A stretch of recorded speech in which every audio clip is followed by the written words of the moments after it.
Oh, Rebel, how are you? I'm very good. Lovely day. Good. Where are you? I'm looking out at Lake Bondi. It's Adelaide weather of 30 degrees, but it is still lovely, North Bondi. Well, we'll try and put some really decent weather on for you when you get here on the weekend. I'm sitting here with Professor Ian Plimer and Les Eleces and Tony Denton, and we're sitting at a dining room table, believe it or not, with a radio station that is about the size of a shoebox. but having fun and tea and cakes and all sorts of stuff. We're talking about aeroplanes, Rebel. I've been on a lot of them recently, all types. But you used to fly. I remember that. You took me up once. You were only 16, I think, and I was scared stiff. But I wasn't going to show it. I gave it up when I went to film school in London because the principal did it so much better than me. Yeah, well, I think, when did you learn to fly? Because you must have been very, very young. It was on the curriculum. I went to a country school and it was on the curriculum. Yes. And nobody in my family drove. There wasn't much family. And I learned on a horse float, which I couldn't get a license for at that age, but I could get a pilot's license before I could get a car license. So as I wanted to get home and away from the school as much as possible, Camden actually had an aerodrome. So I learned from this fantastic pilot who had a big gap between his front teeth. So when he ate banana sandwiches,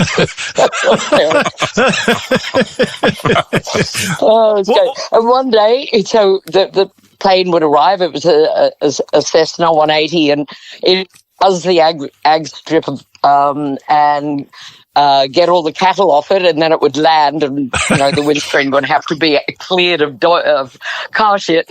But I would do that once a week, and then one day he got out and went, "Well, off you go, solo round, please." Really died. And you did. But I loved it. I really loved being up in the air, and in those days it wasn't suburbia. No. So if I did crash it'd only be into an ag field. But sadly, it's very expensive now, and I'd have to go to Bankstown, and getting to Bankstown might take half a week. So it's just I remember, fuel, flaps, all of that kind of ronda. I remember it was one of those occasions in my life that I've always remembered. What was your mother doing while you were doing all of this hairy stuff? Advertising. She was Rada was advertising. Rada was and writing once a week in Sydney Morning Herald called Wine Talk, and she was very good at the pen. Yes. And she would have every weekend she would have something up. During winter there would be the Hunt Club, which was made out of the rat catcher from Ingleburn or Campbelltown, or the vet from somewhere else, and it would be a very, very, very colourful group. So you'd have the Redcoats versus the Drag Queens, or it might be Stuart Wagstaff with a whole troupe of actors. And so whenever I was home and I'd escaped from incarceration, I would mix with all these fabulous people, and it wasn't unusual for me at all to know Carlotta or know Eartha Kitt or so I kind of grew up with this film. Well, a wonderful way to grow up, because it was eccentric but strangely establishment, and had all the ingredients that you need to end up being an interesting adult, which you certainly are. An interesting producer. Yes. Now, how did the producing thing come about? Because I think I'd moved to Adelaide by the time you'd gotten into films. It was hard to get work as an actress, even after 3 years of NIDA. Yeah. My first year of work, my happiest letter ever was when an English director took over the South Australian Theatre Company, and we all auditioned for him and for people from NIDA, and he called me up one night and said, "Well, Rebbers, do you want to come over to Adelaide?" And I went, "Oh, yes." And it's the first time I got a chance to actually meet the Adelaide side of Penfolds, which there were very few, even fewer now. But it was a wonderful first year. I mean, you know, we were extras most of the year. Yeah. Every now and again you'd get a sort of off-stage lead role, but it was a fantastic year over there, and you learnt a lot. No drag queens, I have to say, but it was it's really good training. I suppose it's a bit like being a carpenter. You have to go out and get on the tools. Nothing like grease paint. They don't have it anymore. No, there's many things I look back and think they don't have that anymore. No, they don't use film anymore. No. Well, there's the romance, the sort of professor, the smell of all of these things. I can remember the first radio or television studio I went into. It had a particular smell.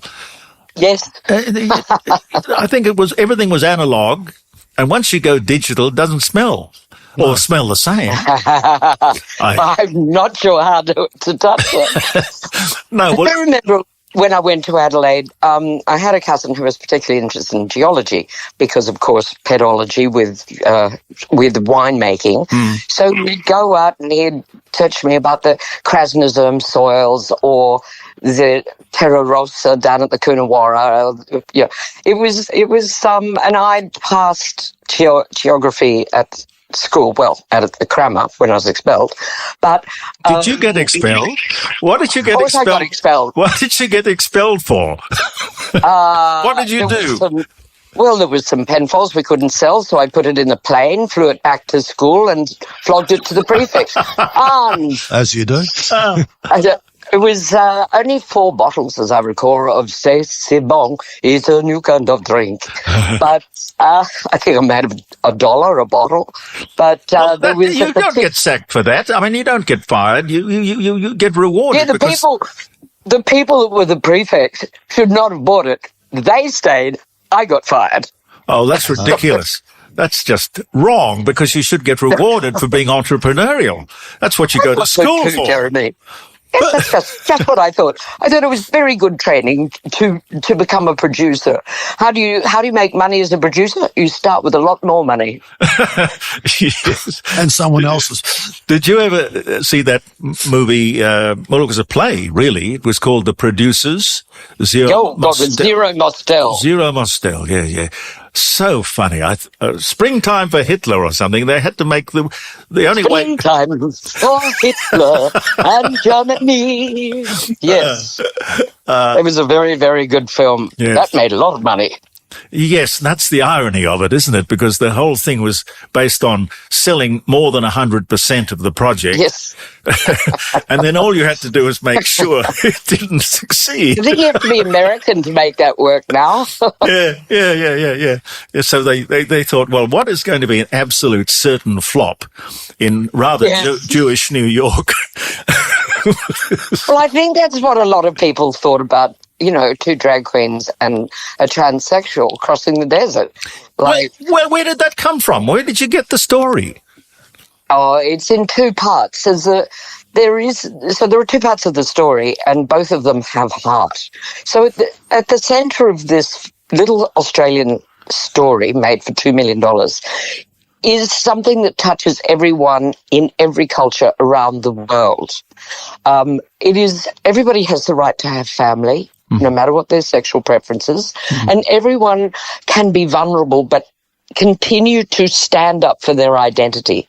And I think that, with nuances in Tokyo or Seoul or Japan or Sweden or Sao Paulo, so this central heart of Priscilla, Queen of the Desert, comes from 2 strands. One is the fact there is a real tick, and the Cindy Pastel is his name, and his son is Adam, and we made a documentary at the same time called Ladies, Please, and we shot the last bit when we went to Cannes to win the Prix du Public at the midnight screening.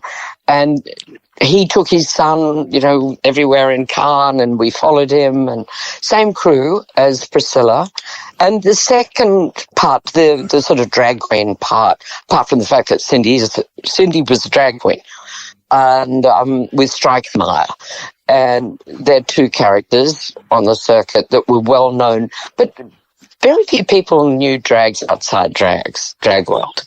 And so the second part was Steph had gone to Mardi Gras, and when he came out and was walking along Flinders Street, there was a big feather boa just tumbling down the empty street, just like tumbleweed across the desert. Yeah. And you see that in the painted desert where a blue and yellow feather boa gets stuck in a bit of old tree. Yeah.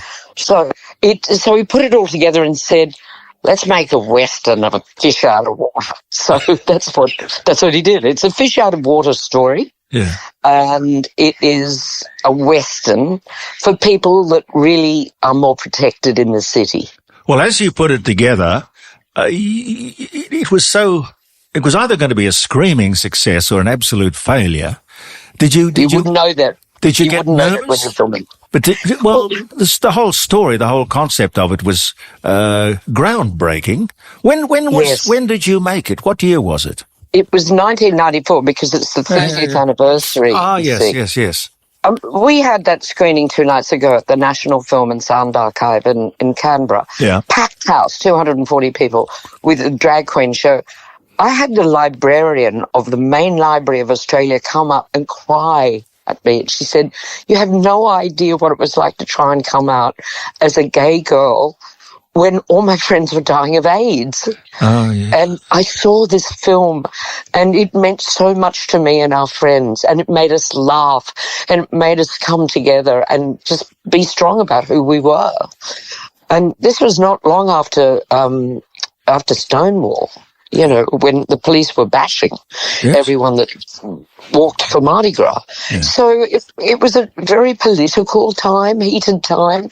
There was that terrible advertisement by Simon Reynolds of the Grim Reaper with the bowling ball. Yeah. And the normal person with children just thought, oh, my God, if I know anyone gay, they're going to kill me. Yes. I mean, if you look back now and you realise how stupid it was. Yeah. But and how hurtful. But movies, Rebel, that have social themes, contemporary social themes mixed with good music, and there's lots of them out there. For example, Good Morning Vietnam. Yeah, horrible Vietnam. They do really actually connect with people and get people thinking about issues. Yeah. We had to use the songs from Polygram, because Polygram was the people. So once we'd got a film called Frauds with Phil Collins up at Cannes, and it represented Australia, we could actually go to the distributors, and mercifully we got an English studio called Polygram. And the person that found that was Graham Mason, who was at the National Film and Sound Archive 2 nights ago. He could talk about finding it, reading the script from his English bosses. Oh, you're an Australian. Why don't you read this thing about Australian desert? So he read it, went back and said, could really work. You can afford $1 million. And then he went on to produce it and distribute it through Polygram, which sadly was taken over by Americans. But he then went on to run Channel 4 in England, Universal, and then the New Zealand Film Commission, and he's just retired from the head of Screen Australia, Graham Mason. So your South Australian Film Corporation person would know Graham very well. Yeah, and he was there, so he could explain the funding. And it cost $2 million, and I bet it made a hell of a lot more than that. Well, the costumes.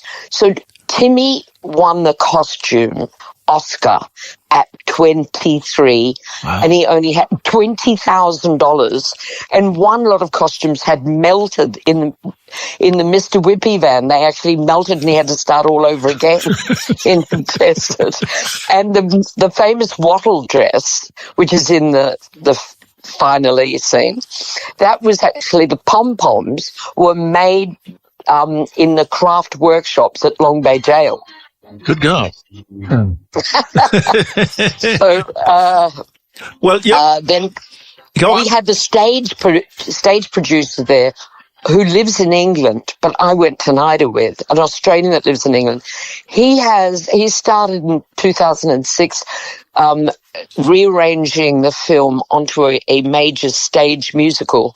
It has been to over 300 cities in the world, in many languages. So the film was 30 years ago, but the stage play opens on the 3rd of October in Spain. It's even got a cabaret version that's all AI, so no expensive asset, like a huge bus on stage. Yep. So we're moving on to the future because this film speaks to every generation. Because he's right. The music, they're all 80s, you know, they're these great songs that people loved in the 80s and early 90s. And we were very lucky to have Polygram secure, you know, the songs that, mostly the songs Steph wanted. The contract with ABBA was running like almost run out. Yeah. And so when we started the film, we had to shoot in Sydney first, and that's the pub scene that opens the film. And that is Hugo Weaving in the Erskineville pub singing the standard from Charlene, I've Never Been to Me. Yes. So 2 days after we'd shot that, Polygram rang up and said, oh, we've got the rights from ABBA. We can do, you know, and so we ended up just doing the final song. And Rebecca, with social norms obviously greatly modified over 30 years, and let me put it this way, the behaviour of people is now different and accepted. Is a sequel to the film a prospect for the future? Oh, I'm not doing it. Let me put it that way. If Steph wishes to write a sequel, there was some rumour mill on Deadline, but I can't speak to it. I'm sorry. Okay. It certainly wouldn't be the same. I can't think of many sequels that have actually worked. You don't go back to something. I think you leave it there. You don't go back and remake Gone with the Wind or La Strada. The reaction to the news on Deadline was so positive. It was the most read article that day in America, England, and Australia. And it did come up 2 nights ago, and everyone was screaming, saying, yes! But it's not my business. Well, look, the evidence is there that certain film franchises, you know, people just want more and more. Star Wars is one that comes to our mind, for example. Well, the Thomas Crown Affair is one. Yeah. Yes, the worst one worst one I ever saw was Goodbye, Mr. Chips. The original Goodbye, Mr. Chips was wonderful, and then they made a musical out of it, and they must have been mad.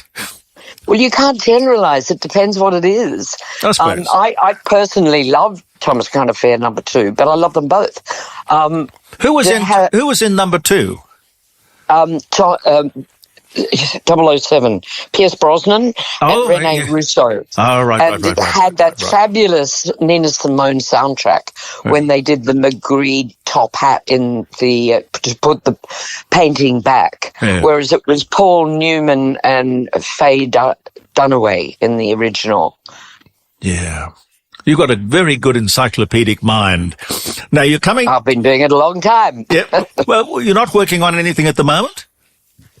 I'm working on the 30th, which is taking a lot, plus the stage plays. Yes. The stage plays, there's one in America, what we call Priscilla Light, and then there's the Spanish one, plus there's a possibility of bringing the cabaret version to Sydney, which would be wonderful. That would go well, very well. Now, you're coming to town on Sunday.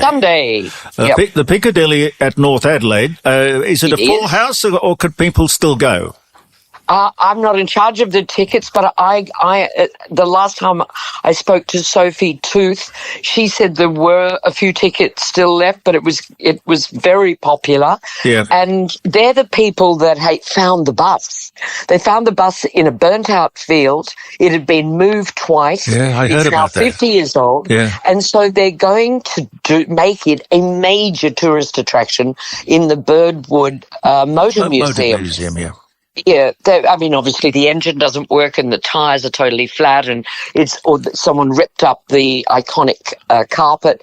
But it is a Hino bus from Japan. It went on to become the Whitlam's touring bus after us, and then it got lost. But it's been found by this owner of a farm, who went into the pub on his first night in town, and they said, "Oh, what are you going to do with the bus?"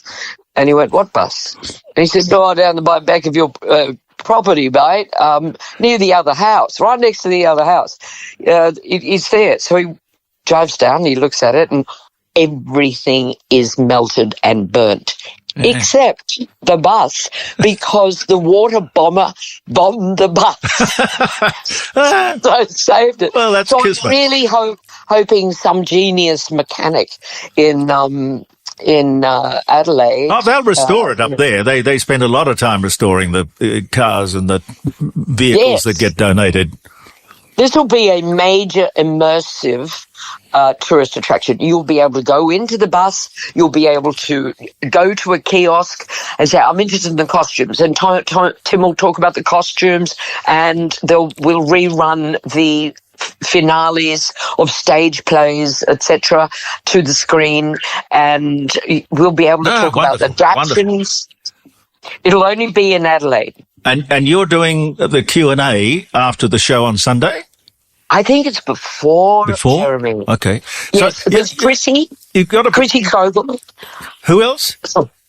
Chrissy, I can't pronounce her last name, but she's from the SA Trust. Okay. And then there's myself. I'm not sure if Tim Chappell's coming over. I'll get all that confirmation today. Well, I think it'll be a great success. Are you going to go? I'm sure. Are you prepared for people coming in costume? There's a golden rule, Jeremy. What? Never compete with the drag queens. You will lose. You will definitely lose. No, I'm not an extrovert to that extent. No, I wouldn't do that. And they've all got such hilarious names. I was in Canberra, and I was on the phone to someone that was coming in the audience, and he owns many, many pieces of real estate. He's a property real estate agent called Richard Luton, and he was saying, "What do I wear?" And I said out loud as I was tapping in, I said, "Never compete with the drag queen." And the food went down in front of me, and this fabulous-looking young waiter went, "Absolutely never compete with us. My name's Vanity Wild." Vanity Wild. What was the name? The Blistered Sisters were performing that night. They said, "I had a waiter called Vanity Wild." "Oh, we love him." Who can get ointment for that these days? What was the name of the it wasn't a nightclub, it was a bar that your mother... Lay Girls? No, not Lay Girls. No, this is the one that your mother had on Kensington Road. The Giggling Glass. The Giggling Glass? Yeah, I think it was the Giggling Glass. I was at school. I remember it was blue. That's because they came out with blue champagne. Oh, blue champagne! Yes, of course. She wanted to create 3 Penfold champagnes. Remember, she was in advertising, not in the wine tasting. And she wanted to make them the colour of the flag. You already had Minchinbury, which is white. You already had Mardi Gras, which was pink. So they created a blue champagne called Blue Rhapsody. It tasted like Waterbury's compound with copper sulfate.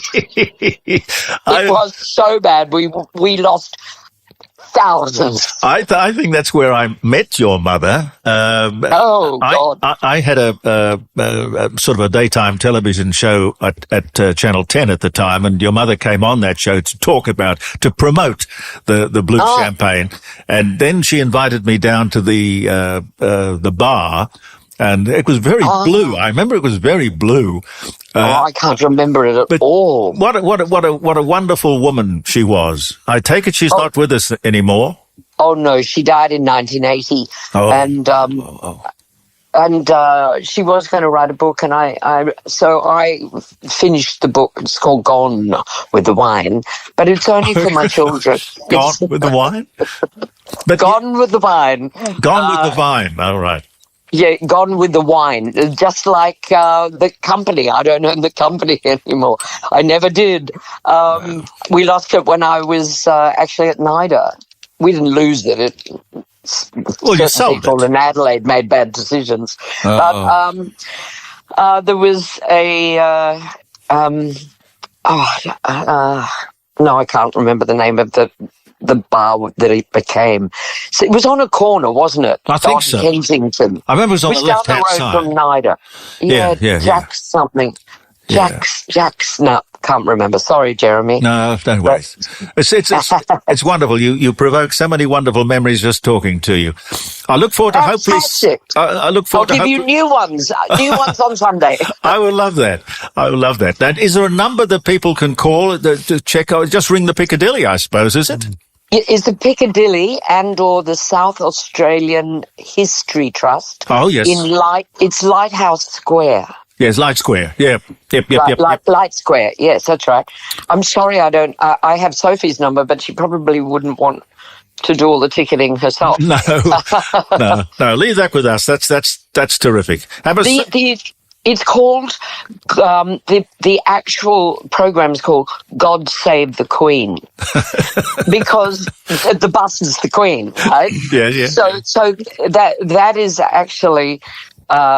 If you Google God Save the Queen essay history, it will have everything about Sunday night. It will have the run sheet. Yes. That the bar opens at 5:30 or for 5. At 5, I won't get there till 5:30. Then I talk at 6. We all do the panel at 6, and then we do the screening of the show. But the bar opens at the Piccadilly at 5 o'clock. Have you seen the theatre? Do you know it? I have seen the outside of the theatre. It's very. It's the last Art Deco. Yes. Design. Yes, and I've heard the most wonderful things about it. There's 2 in Melbourne. I'm talking to RMIT. And it will be in their wonderful theatre, Art Deco, called the Capitol, and it's vast. And then the little one in Carlton, again Art Deco, and it's called the Nova. So we seem to be, going back 90 years, not 30, for the locales. But they're very intimate, like the Randwick Ritz. They're really fabulous, and it's so much easier to talk in those things than a modern cinema that's so soulless. Oh, yes, totally. They've lost the plot. You basically fade into the drapes behind you. Yeah. Don't like modern. That's not the story of Priscilla. No! Should never fade. Never, and neither will you. Lovely to talk to you, Rebel. You. All right. I'll see you soon. Boys. All the best. Rebel Penfold Russell, ladies and gentlemen.